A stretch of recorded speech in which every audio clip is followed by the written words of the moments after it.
तो चलिए यहाँ पे ये देखा आपने कि ये जो चालन है, अब अगर हम बात करते हैं चालन की, तो कल आपको प्रोसेस बताया कि अगर कोई चीज फ्लो करनी है, ठीक है, कोई भी चीज मान लीजिए फ्लो करानी है, जैसे आपको ऊष्मा का एग्जाम्पल बताया गया, आपको ऊष्मा के एग्जाम्पल में बताया गया कि कितनी तरह से आप फ्लो करा सकते हैं, कितने प्रोसेस बताए गए थे ऊष्मा के, 3 थे। कौन कौन सा? एक चालन, दूसरा संवहन और तीसरा विकिरण। यानी ऊष्मा अगर हमें फ्लो करानी है तो हम 3 तरह से करा सकते हैं। और उसमें चालन का प्रोसेस आपने देखा था, चालन में कौन सी चीज की ध्यान देने हो? हाँ, संपर्क जरूरी था। जो चालन विधि थी, चालन में ये था कि संपर्क जरूरी था। अगर संपर्क नहीं है, हम दूर से एनर्जी ट्रांसफर कर रहे हैं, जैसे आपको बताया था जाड़ों में आग तापते हैं नहीं, तो दूर तक एनर्जी आती है, इसका मतलब है वो प्रोसेस कौन सा? संवहन।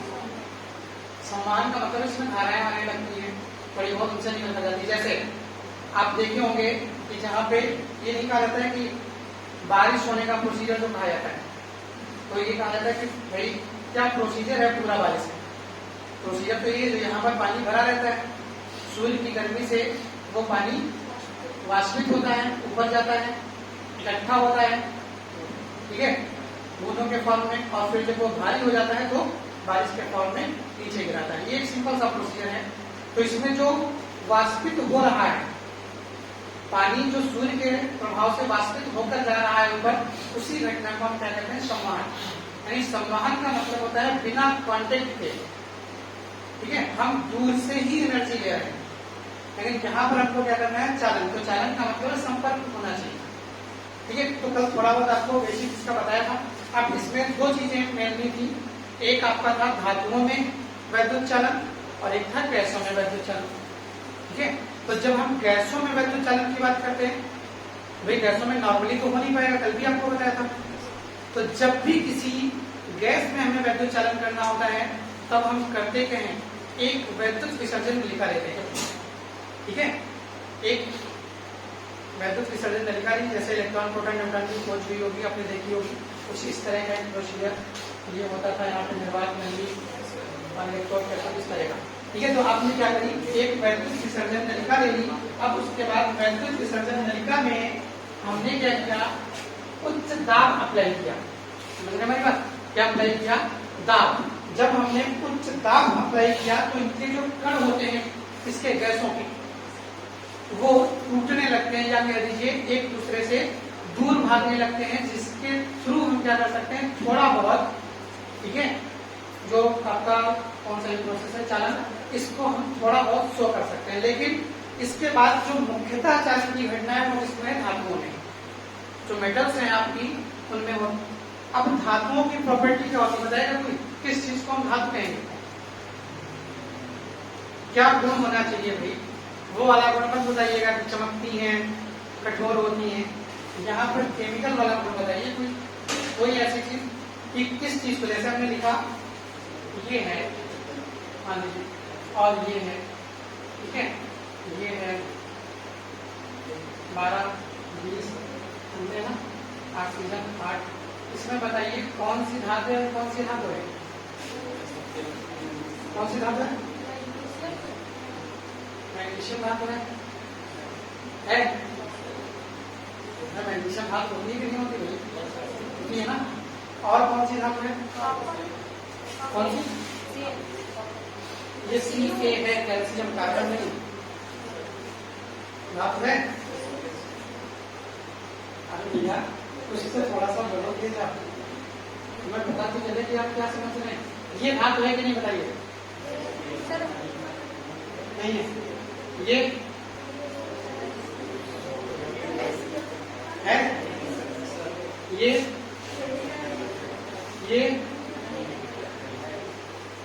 ये कैल्शियम है, Ca बताइए।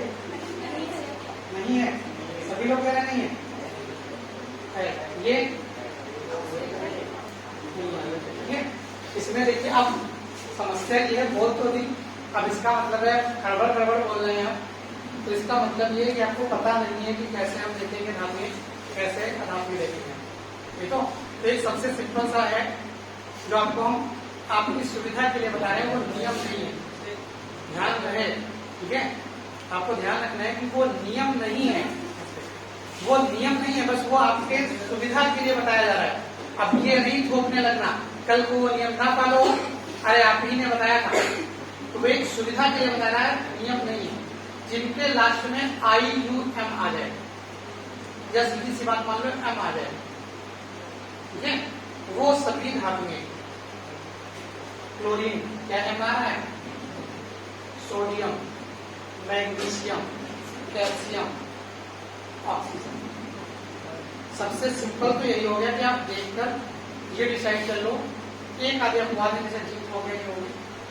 बाकी आप ये कह सकते हो, देखकर आप अंदाजा लगा सकते हो कि कौन सी धातु है, कौन सी अधातु है। ये तो सबसे सिंपल सा तरीका है M वाला, लेकिन ये नियम नहीं है। फिर आपसे हम कह रहे हैं, ये हमारा अपना एक मानना है जो देखा गया, आप टेबल में आप देख सकते हैं कंटिन्यूअस, जिनके लास्ट में M लगा है ज्यादातर वो धात्विक है, एक आधे अपवाद। ये तो एक देशी तरीका हो गया जो आप ऐसे ही समझ सकते हो। अब यहाँ का जो तरीका हो गया वो डिपेंड किस पर करता है, मुक्त इलेक्ट्रॉनों पर। सबके सामने परमाणु क्रमांक लिखा है, लिखा है कि नहीं लिखा है, आप उनको भी सीधे सीधे 2 8 7 कितना इसमें इसमें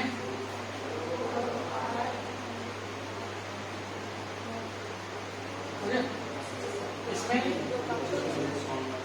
2,6। अब देखिए कुछ भी याद नहीं करिए आप, अब यहीं पर आप कोशिश करिए समझने की।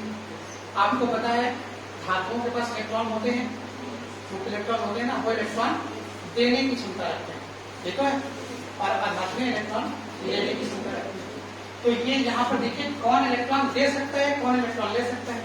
ये क्या दे पाएगा, कितने इलेक्ट्रॉन हमारी कक्षा में 7, होने कितने चाहिए, तो क्या ये देगा, नहीं देगा, क्या चाहेगा, कहीं से एक इलेक्ट्रॉन मिल जाए, तो ये ग्रहण कर रहा है, तो इसका मतलब क्या धातु होगी, ये नहीं होगी ना, तो ये क्या होगी, अधातु। ठीक, इसके पास एक इलेक्ट्रॉन है, क्या ये लेना चाहेगा, तो ये लेने के लिए कितने चाहिए, 7 चाहिए। 7 तो संभव नहीं मिल पाना, संभव है, तो ये इलेक्ट्रॉन लेना नहीं चाहेगा। एक छोड़ना इसके लिए बड़ा आसान है कि नहीं है भाई, एक छोड़ना इसके लिए क्या है, बहुत आसान, तो आराम से छोड़ देंगे। अगर इलेक्ट्रॉन छोड़ रहा है तो क्या होगा, मुक्त इलेक्ट्रॉन हो गए, तो ये क्या होगी, इसमें भी वही सेम, इसमें भी वही सेम, इसमें, ठीक है। यानी अगर एक इलेक्ट्रॉन है, 2 इलेक्ट्रॉन है, ठीक है, अगर एक इलेक्ट्रॉन है तो क्या होगी, धातु, क्योंकि वो इलेक्ट्रॉन क्या करेगा, त्याग देगा। अरे समझ पा रहे हैं कि हम से क्या रहेगा, अगर बाहरी कक्षा में एक इलेक्ट्रॉन है तो इलेक्ट्रॉन छोड़ेगा, मतलब क्या होगी, धातु। अगर बाहरी कक्षा में 2 इलेक्ट्रॉन है तब भी वो इलेक्ट्रॉन छोड़ेगा, क्या होगी, धातु।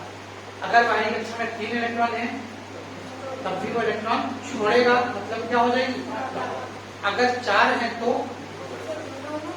दोनों हो सकती है, लेकिन वो सामान्यतः वो सेमीकंडक्टर्स होते हैं, ठीक है, अर्धचालकों की श्रेणी में रखे जाते हैं, जिनके पास क्या होती है 4, वो इलेक्ट्रॉन दे भी सकते हैं और इलेक्ट्रॉन ले भी सकते हैं। जिसके पास 5 होगा वो हमेशा ग्रहण करेगा, और अगर ग्रहण करेगा तो क्या होगी, अधातु।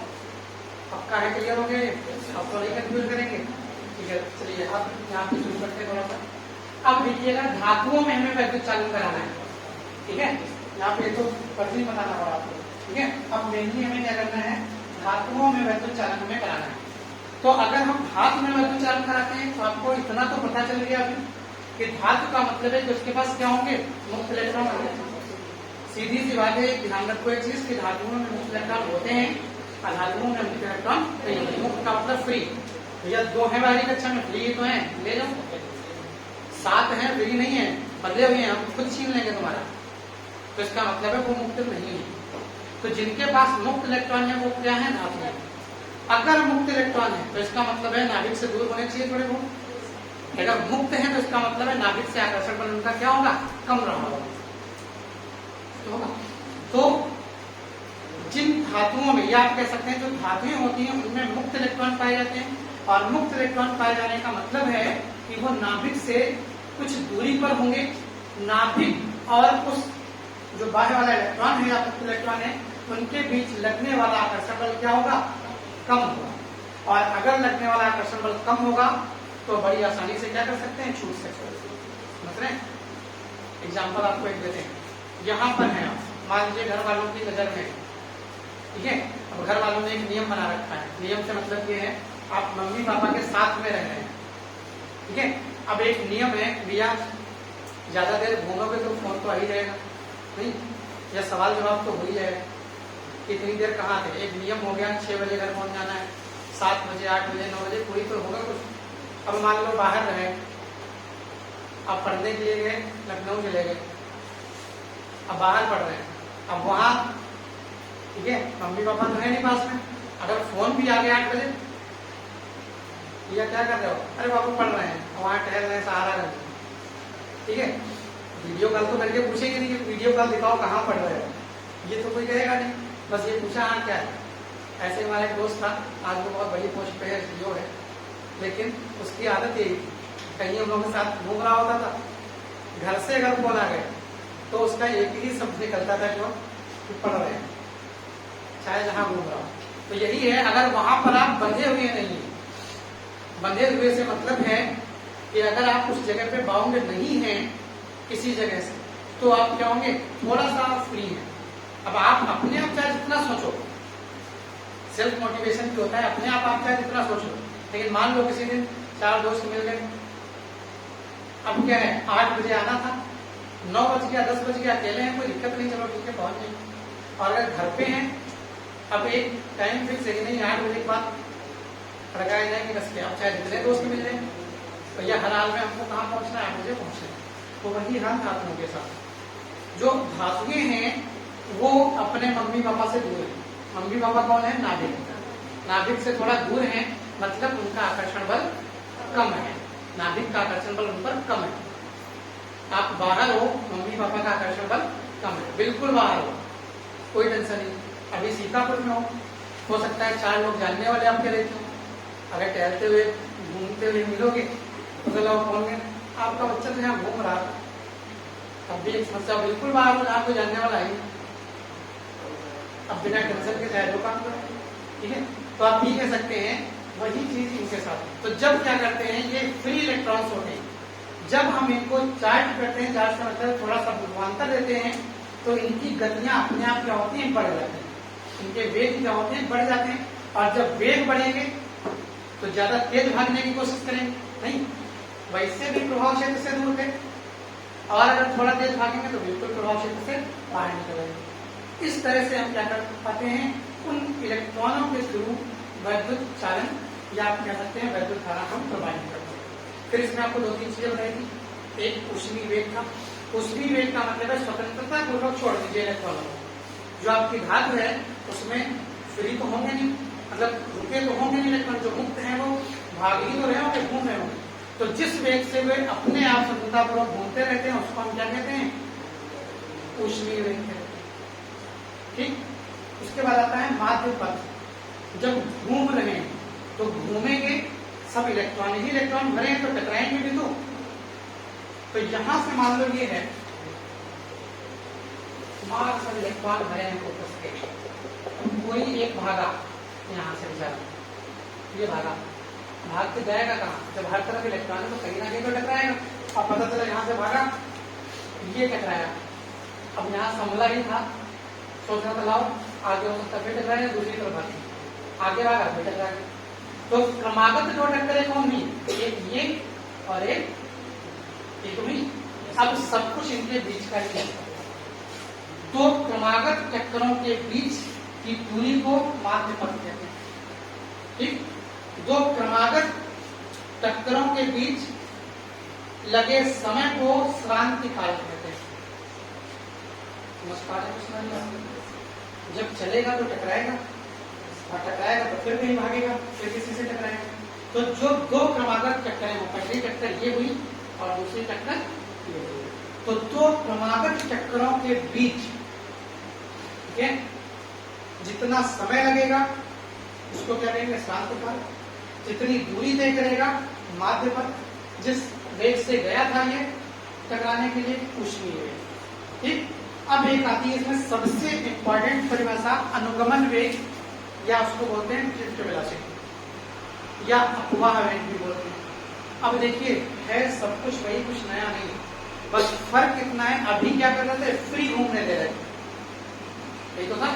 अभी हमने कहा कि मुक्त रूप से घूम रहा है, अब क्या कर दिया, मुक्त रूप से नहीं घूमना है, हमने क्या कर दिया, वोल्टेज अप्लाई कर दिया।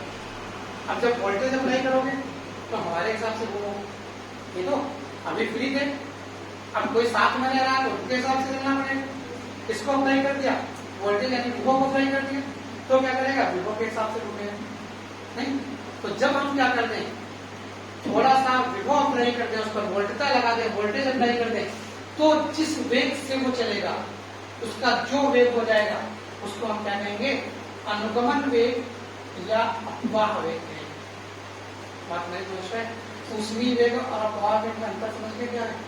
ऊष्मीय वेग का मतलब है जब वो सामान्यतया, ठीक है, जब हमने कुछ नहीं किया है, फ्रीली घूम रहा है, वो ऊष्मीय वेग है। जब हमने उस पर क्या लगा दिया, रूपांतर लगा दिया, तब वो जिस वेग से घूम रहा है वो वेग कौन सा है, अपवाह या अनुगमन या फिर ड्रिफ्ट वेलोसिटी। ठीक है, शांतिकाल दो टक्करों के बीच लगा समय शांतिकाल है। माध्य पथ जो क्रमागत टक्करों के बीच चली गई दूरी को हम क्या करेंगे, माध्य पथ। क्लियर हो गया? अब इसी तरह से आगे का बताया था जो आपका है ओम का नियम, ठीक है, जो आपका था ओम का नियम या वैद्युत प्रतिरोध का। ठीक है, प्रतिरोध को जानते ही होंगे शायद, बताइए प्रतिरोध जानते हैं? प्रतिरोध नहीं जानते हैं क्या? अरे अवरोध जानते हो? अवरोध का मतलब क्या होता है, बोलिए, गड्ढा। अरे जानते हैं आप सब है, बस बोलिए तो थोड़ा सा, हमको सुनाई तो पड़ेगा कम से कम। ये अवरोध का मतलब क्या है, रोकना, बाधा, कुछ तो बोलो भाई। अरे यार ब्रेकर लगे होते हैं, अवरोधक ही तो बोलते हैं। राशन के पास निकलिए, आपने हो सकता है थोड़े दिन पहले देखे हो, 8-8 10 ब्रेकर बने होते थे छोटे छोटे, देखे, पता लगा ये क्रॉसिंग है, यहाँ पे 1 2 3 4 5 6 बने होते जमा जगह जा रहे हैं। तो इसका मतलब क्या है, वो आपकी गति को कम ही तो कर रहे हैं, नहीं, वो किस लिए बनाए गए हैं, वो इसीलिए तो बनाए गए हैं, इसलिए आगे ब्रेकर है, धीरे हो जाना, नहीं हो जाओगे 2-4 बार धक्का लगेगा, अपने आप धीरे हो जाओगे। अगर ब्रेकर ना बनाए तो पता चला सीधे क्रॉसिंग बंद है, क्रॉसिंग में लड़े जाके, इसीलिए क्या करे जाते हैं, ब्रेकर बनाए जाते हैं। इनका नाम लिखा होता है पर गति अवरोधक, मतलब गति को धीमा करने वाला। ठीक है, तो अवरोधक वही कह रहे हैं, जानते हैं आप सब कुछ है, लेकिन कम से कम थोड़ा तेज बोलिए ताकि हमको समझ तो आए। बोलते बहुत से लोग हैं, अब हमको समझ में ही नहीं आ रहा है, नहीं पढ़े तो हमको क्या पता आप क्या सही बोल रहे हैं गलत बोल रहे हैं। तो अवरोधक का मतलब हो गया कि कोई भी ऐसी चीज जो बाधा पहुंचाए किसी चीज में, भाई गति के मार्ग में बाधा उत्पन्न करते हैं अवरोधक, गति अवरोधक। तो प्रतिरोध भी वही चीज है, प्रतिरोध भी एक अवरोधक यानी ब्रेकर ही है। बस फर्क क्या है, जब धारा चलती है तो धारा के मार्ग में, जब धारा चल रही है तो धारा के मार्ग में, ठीक है, जो धारा के चलने में जो समस्या आ रही है, जो उसको धीमा कर रहा है थोड़ा सा, उस चीज को हम क्या कहते हैं, प्रतिरोध कहते हैं। यानी धारा के मार्ग में जो अवरोध उत्पन्न होता है, उत्पन्न करता है, उसी चीज को हम क्या कहते हैं, प्रतिरोध कहते हैं। ठीक है, अब उसके बाद एक वर्ड आता है विशिष्ट प्रतिरोध। तो विशिष्ट प्रतिरोध कोई खास चीज नहीं है, जहां पर विशिष्ट लगा हो, समझ रहे हैं, उसको बस फिक्स कर दीजिए। जैसे प्रतिरोध है, घट सकता है, बढ़ सकता है। विशिष्ट प्रतिरोध का मतलब हमारी प्रॉपर्टी होगी, बिल्कुल उसमें कोई परिवर्तन नहीं होगा। मतलब वो किसकी प्रॉपर्टी है, उस धातु की प्रॉपर्टी। धातु के लिए विशिष्ट प्रतिरोध का मान क्या हो जाएगा, फिक्स हो जाएगा। जब भी हम क्या करते हैं, किसी चीज का प्रतिरोध है, अब जैसे तांबा है, ठीक है, तांबे का विशिष्ट प्रतिरोध फिक्स होगा, प्रतिरोध फिक्स नहीं होगा। तार हो सकता है मोटा बना दिया या पतला बना दिया, समझ रहे हैं बात, नहीं समझ रहे, नहीं समझ रहे। हो सकता है मोटा बना दिया होता, प्रतिरोध परिवर्तित हो जाएगा, पतला बना दिया, प्रतिरोध परिवर्तित हो जाएगा। लेकिन विशिष्ट प्रतिरोध थोड़ी परिवर्तित हो जाएगा। विशिष्ट प्रतिरोध का मतलब है ये तांबे की प्रॉपर्टी है, तांबा जितना अवरोध लगाएगा वो क्या होगा, उसका विशिष्ट प्रतिरोध। प्रतिरोध बदल सकता है, विशिष्ट प्रतिरोध नहीं बदलेगा। अब इसी तरह से आगे आया था ओम का नियम, आपको बताया था।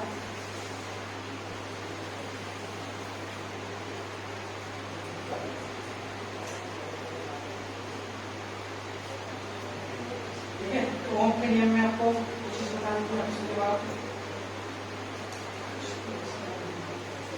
उसके बाद शक्ति है, ठीक है। अब देखिए ओम के नियम में तो कोई समस्या थी नहीं, ओम का नियम प्रूफ जब कराएंगे वो एक अलग चीज है, लेकिन समझने के लिए आपने तो सिंपल सा समझ लिया कि ओम का नियम क्या है। जब भी हम क्या करेंगे, किसी सर्किट में वैद्युत विभवांतर लगाएंगे तो विभवांतर लगाने के साथ साथ क्या बढ़ेगी, अगर धारा बढ़ेगी उसी अनुपात में धारा बढ़ेगी।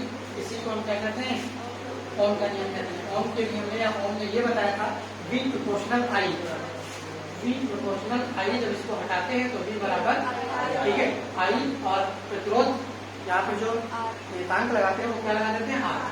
इसको R को हम क्या करते हैं, प्रतिरोध कहते हैं। तो V बराबर IR ये नियम होता है इसका ओम का। अब उसके बाद ओमीय परिपथ और अनोमीय परिपथ। ओमीय परिपथ का मतलब ऐसे परिपथ जो ओम के नियम का पालन करते हो, ओमीय परिपथ कहलाएंगे। ऐसे परिपथ जो ओम के नियम का पालन ना करते हो क्या कहलाएंगे, अनओमीय परिपथ कहलाएंगे। समझ गए। उसके बाद फिर आता है शक्ति, एक ही टॉपिक से समझना है शक्ति, ठीक है, शक्ति या सामर्थ्य। अब शक्ति या सामर्थ्य जानते तो हम साधारण देसी भाषा में तो जानते हैं, शक्ति का मतलब सीधे ताकत। अब हाथी है तो उसकी शक्ति या सामर्थ्य क्या होगी, ज्यादा होगी कि नहीं होगी। इसका मतलब सामर्थ्य का सीधा मतलब है कार्य करने की क्षमता। तो जिसकी जितनी कार्य करने की क्षमता है उसकी शक्ति और उसकी सामर्थ्य क्या होगी, उतनी ही ज्यादा होगी।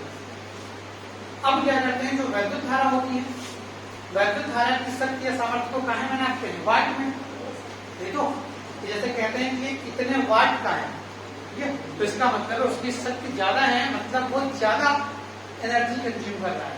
कोई भी चीज है, पंखा है मान लीजिए, एक पंखा 75 वाट का है, एक पंखा 100 वाट का है। तो इसका मतलब क्या हो रहा है, 100 वाट की सामर्थ्य ज्यादा है, वो ज्यादा एनर्जी ले जाएगा।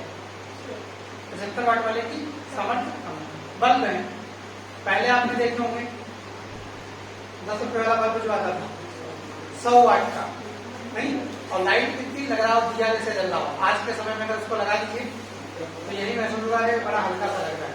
और आप मुझे ये देख रहे हैं ये कितने वाट की, 30 वाट की, और ऐसा लग रहा है तो बिल्कुल इतनी तेज लाइट हो रही है कि बताएं। जबकि 100 वाट वाले में 4 जल जाएंगी ऐसी, और अगर 4 लगा देंगे तो आप समझ रहे हैं कितनी ज्यादा रहेगी।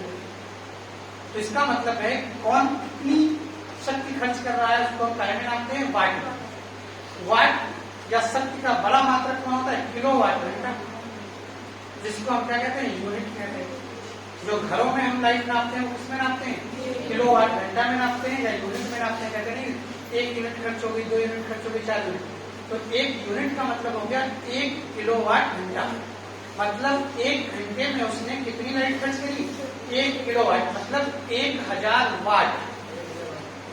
जब 1000 वाट का कोई इंस्ट्रूमेंट होगा, समझ रहे हैं, और वो 1 घंटे चलेगा, तब लाइट कितनी खर्च होगी, 1 यूनिट खर्च होगी। जैसे यहाँ का पूरा का पूरा आपको कॉम्बिनेशन बताया, मान लीजिए यहाँ से रेट करें, बल्ब 30 के 60 वाट के, 20 वाट का रात, 60 20 80, ठीक है, 50 45 वाट के, 50 मान लीजिए, 50 वाट के पंखे, ठीक है, कितना हो गया, 200 हो गया। पहले कितना था, 80, कितना हुआ, 280 हुआ, ठीक है। 75 वाट का एम्पलीफायर जो माइक है, ठीक है, लगभग कितना हो गया, 55 लगभग, ठीक है, 355, ये तो 355, यानी आप कह सकते हैं इतना सब कुछ चल रहा है, लेकिन 1 घंटे में कितना खर्च करेगा, 355 वाट मात्र। समझ रहे हैं।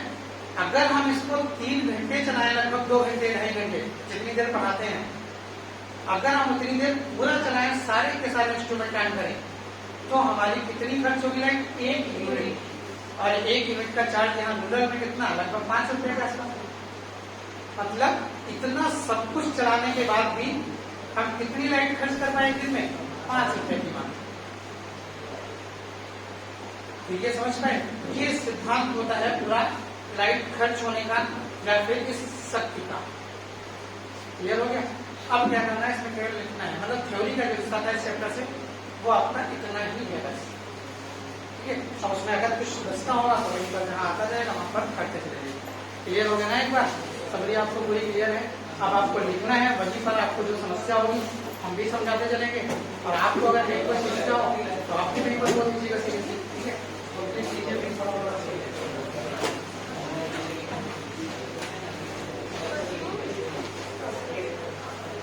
चैप्टर है वैद्युत चालन, उसमें पहली हेडिंग है वैद्युत धारा।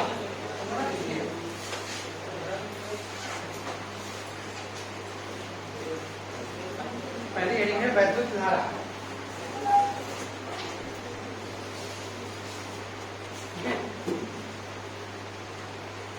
वैद्युत धारा, तो वैद्युत धारा के बारे में जानते हैं, क्या जानते हैं, किसी भी परिपथ में इसकी दर,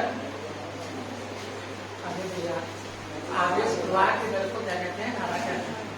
देखिए, किसी परिपथ में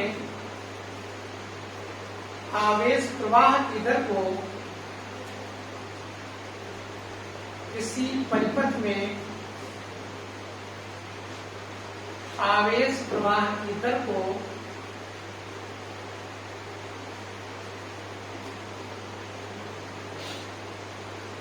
धारा कहते हैं।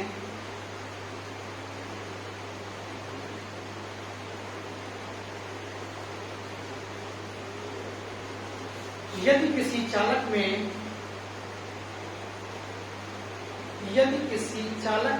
t सेकेंड में स्मॉल t, यदि किसी चालक में स्मॉल t सेकेंड में Q कूलाम का आवेश प्रवाहित हो रहा है, Q कूलाम आवेश प्रवाहित हो रहा है,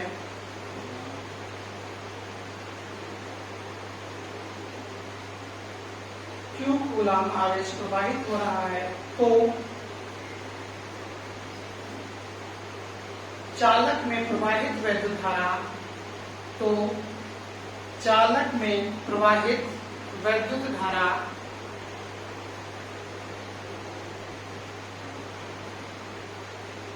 I बराबर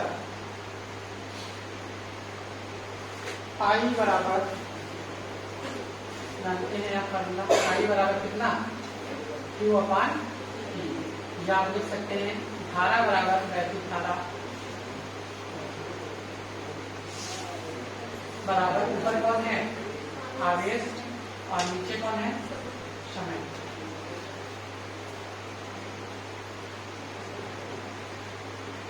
I बराबर Q अपान T और वैद्युत धारा बराबर आवेश बटे समय।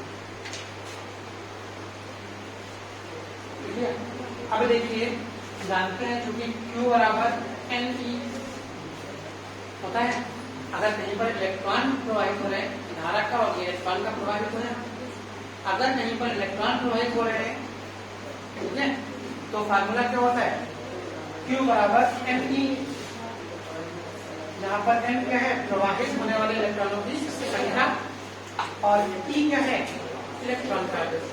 अब अगर हम इसको रखना चाहें तो I बराबर क्या हो जाएगा, NE अपान E, इसको भी लिख दीजिए। अब उसके बाद थोड़ा सा इसको हल करना पड़ेगा।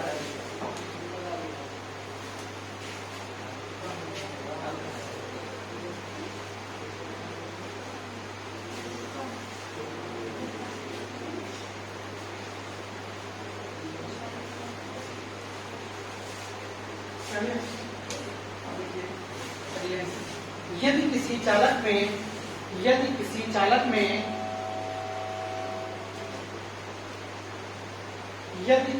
चालक में 1 एम्पियर की धारा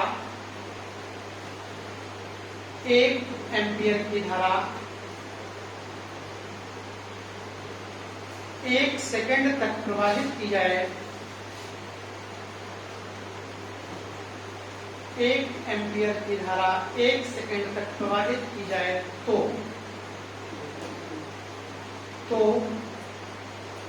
क्या क्या रखना है? आई बराबर कितना? 1 एम्पियर। अभी जो लिखा है उसी को अप्लाई कर दो। आई बराबर कितना रखते हैं? 1 एम्पियर।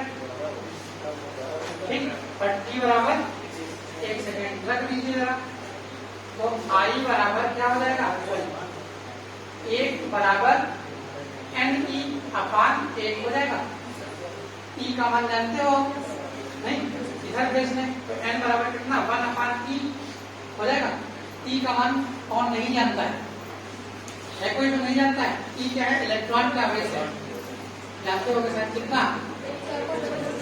1.6 गुणे 10 की घात -19 यानी एन बराबर 1/1.6 इंटू 10 की घात -19।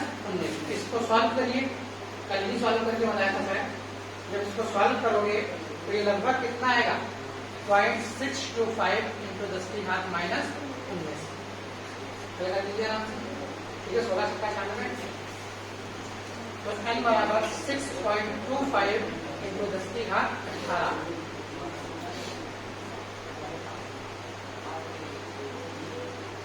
इंटू 10 की घात 18।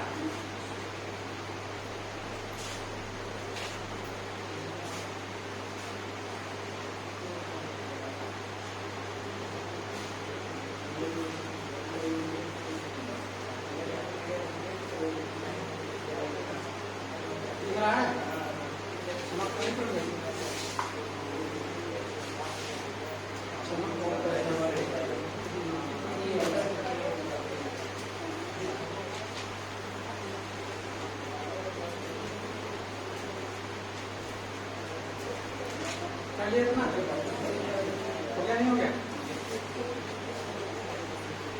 तो अब देखिए जरा हमें परिभाषा लिखनी है धारा की। ठीक है, अब क्या करना है हमको? धारा की परिभाषा लिखनी होगी। ठीक है, अब जरा ध्यान दीजिए यहाँ पे। एन कितना है? 6.25 इंटू 10 की घात 18।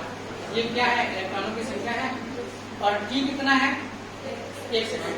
तो अगर हम परिभाषा इस तरह से लिखें धारा की कि 6.25 इंटू 10⁻18 यानी 6.25 इंटू 10 की घात 18 इलेक्ट्रॉनों को कितने समय तक?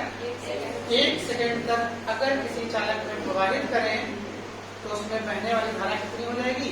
1 एम्पियर। बात हमारी समझ पाए? यदि किसी चालक में 6.25 इंटू 10 की घात 18 इलेक्ट्रॉन 1 सेकंड तक प्रवाहित किए जाएं तो उसमें बहने वाली धारा कितनी हो जाती है? 1 एम्पियर हो जाती है। अतः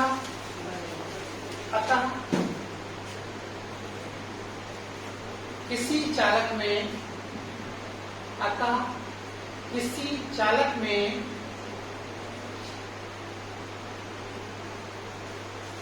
6.25 इंटू 10⁻18 इलेक्ट्रॉन 1 सेकंड तक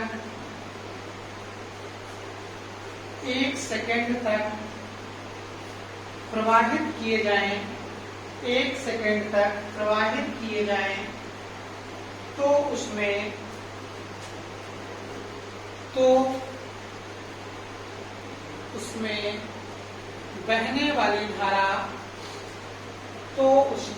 बहने वाली धारा 1 एम्पियर होती है। तो उसमें बहने वाली धारा 1 एम्पियर होती है।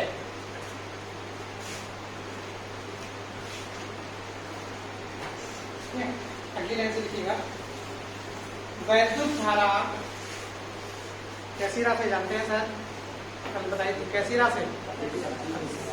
वैद्युत धारा एक अदिश राशि है।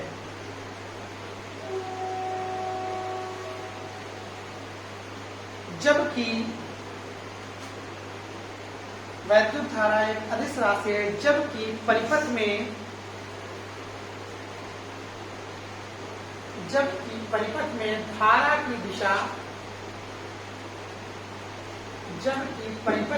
धारा की दिशा प्रदर्शित की जाती है।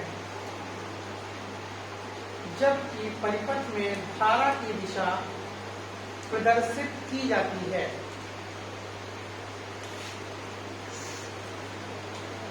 ठीक है, तो क्या चीज थी कि जिस धारा की दिशा तो दिखाई जा रही थी, किस वजह से ये अदिश थी? अरे भाई, अदिश और सदिश को जानते हो, जिनमें दिशा होती है वो क्या होती है? सदिश। जिसमें दिशा नहीं होती है तो अदिश। इसके पास दिशा तो है फिर भी अदिश है, तो क्या बताया था? हाँ, ये वेक्टर के जो योग के नियम है, वही त्रिभुज बहुभुज ये सब, इनका इन नियमों का पालन नहीं करती। तो अगले फिर अगली लाइन से लिखेगा, वैद्युत धारा सदिश योग के नियमों का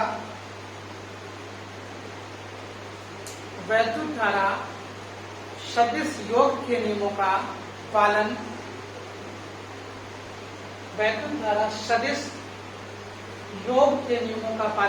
नहीं करती है। वैद्युत धारा सदिश योग के नियमों का पालन नहीं करती है। इसे सामान्य बीजगणितीय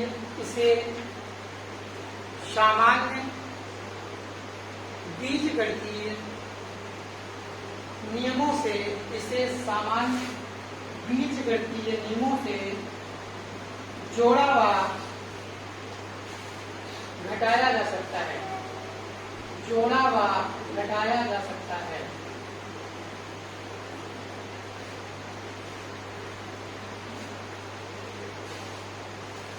अतः यह एक अदिश राशि है।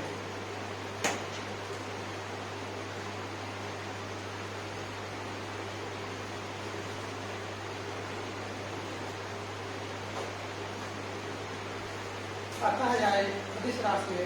इसकी दिशा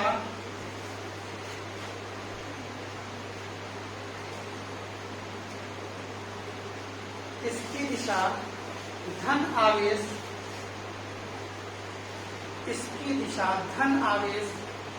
के बहने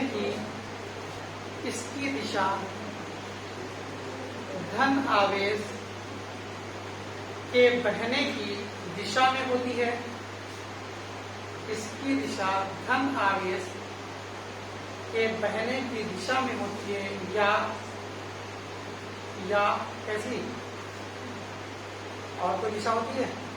या तो धन आवेश के बहने की दिशा या फिर ऋण आवेश के बहने की। अरे जब धनावेश की दिशा में है तो ऋणावेश के अपने आप विपरीत होगी, तो लिख लीजिए, या इलेक्ट्रॉनों के बहने की विपरीत दिशा में होती है।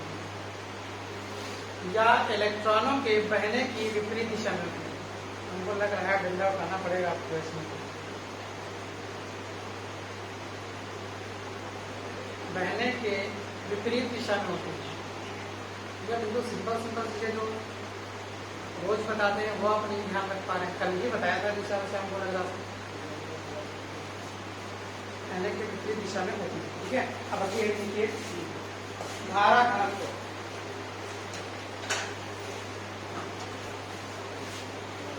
तो धारा घनत्व बता तो चुके ही हैं आपको, याद है किसी को? आप छोड़ेगा नहीं, कम से कम यार एक बार घर पे जाके वीडियो ही देख लिया करो। ठीक है, अब आज से कोशिश करेंगे कि जल्दी अपलोड करने ये हो जाती शाम को। ठीक है, लेकिन कम से कम आप एक बार देखिए, यहाँ समझ लीजिए नहीं है अगर आपके पास, ठीक है, तो आप कम से कम एक बार कह तो रहे, नहीं बहुत ज्यादा पढ़ने का मन है आपको, घर में एक बार वीडियो देख लो यार, तो आपको कुछ तो अंदाजा हो जाएगा थोड़ा बहुत। तो थोड़ा बहुत चीजें तो ध्यान रहेंगे। अब धारा घनत्व तो कल ही बताया था हमने, हाँ, J बराबर I/K। ठीक है, इसका मतलब है एकांक क्षेत्रफल A बराबर कितना कर दें? 1 कर दें, तो एकांक क्षेत्रफल में प्रवाहित होने वाली धारा को हम क्या कह देंगे? धारा घनत्व कह देंगे। यानी एकांक क्षेत्रफल में जितनी धारा प्रवाहित होगी उसको हम क्या कह देंगे? धारा घनत्व कह देंगे। ठीक है, तो लिख लीजिएगा इसको। चालक के किसी बिंदु पर चालक के किसी बिंदु पर चालक के किसी बिंदु पर एकांक क्षेत्रफल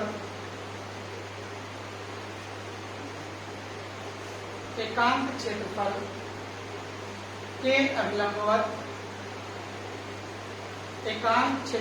अभिलंबवत गुजरने वाली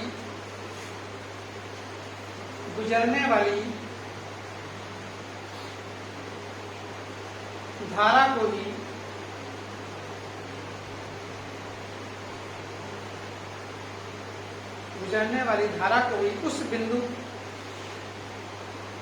उस बिंदु का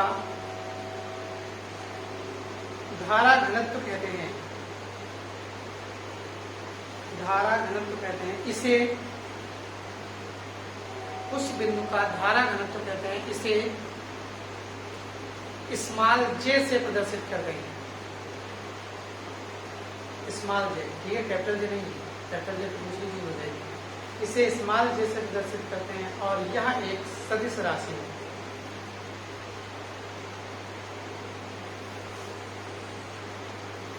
और यह एक सदिश राशि है। धारा घनत्व J बराबर, फॉर्मूला लिखेंगे, J बराबर I/A, या धारा घनत्व बराबर वैद्युत धारा बटे क्षेत्रफल। धारा घनत्व बराबर वैद्युत धारा बटे क्षेत्रफल। मात्रा निकाल लो जल्दी से, मात्रा को अभिमान निकाल लीजिए जल्दी से। मात्रा क्या होगा? मात्रा को अभिमान लिख लीजिए जल्दी से, बोलिए। अरे सीधे I/A है, I का मात्रा क्या होता है? एम्पियर। अरे धारा होती है, धारा का मतलब एम्पियर। और नीचे कौन है? ए, क्षेत्रफल, मतलब metre square, ampere per metre square. मात्रक हो गया एम्पियर पर मीटर स्क्वायर। सीमा बताइए, एम्पियर की क्या होती है मात्रक? है एम्पियर पर मीटर स्क्वायर। हाँ, AL-2, एम्पियर मीटर प्रति मीटर स्क्वायर। हाँ, ठीक है। और सीमा क्या होगी? एम्पियर के लिए A और मीटर के लिए L। L कितने हैं? 2 नीचे हैं, ऊपर जाएंगे -2 हो जाएंगे, यानी AL-2, ठीक है।